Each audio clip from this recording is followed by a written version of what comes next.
ఎవరికైనా తెలుసా? నేను చెప్పనా? క్రూసిఫిక్షన్ కనుక పబ్లిక్లో అందరి ముందు వేస్తే ఆ తప్పు వేరే వాళ్ళు చేయడానికి భయపడతారని ఉద్దేశం.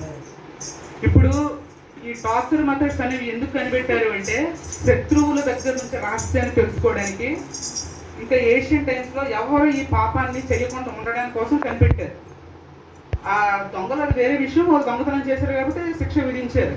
కానీ ఏ తప్పు చేయలేని ఇతన్ని అసలు శిక్ష విధించడానికి కారణం ఏంటో మనందరికీ తెలుసు. అతనే చెప్పాడు రాజు ఇతను చాలా గొప్పవాడు, పుణ్యాత్ముడు, మనం చంపడానికి వీల్లేదని. కానీ వినలేదు కదా. ఈ టార్చర్ మెథడ్ అనేది చాలా దారుణంగా ఉంటుందండి, అసలు తట్టుకోలేము. మనం చేపలు పడతాం కదా, బుక్ తెలుసా? అంటే ఇలా ఇక్కడ ఉంటుంది కదా, అలాంటివి ఒక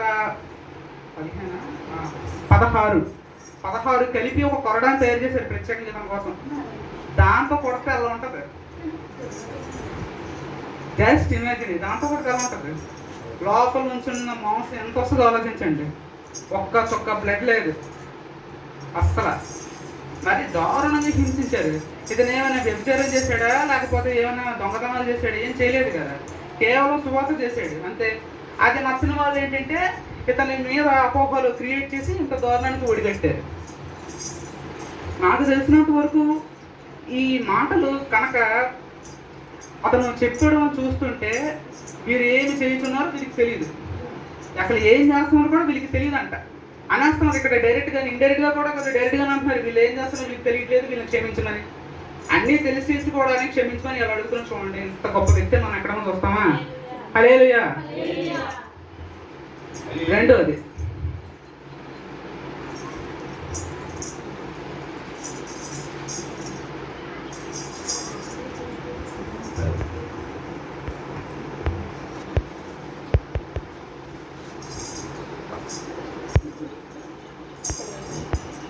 నిమిషం ఉండండి, దొరుకుతుంది.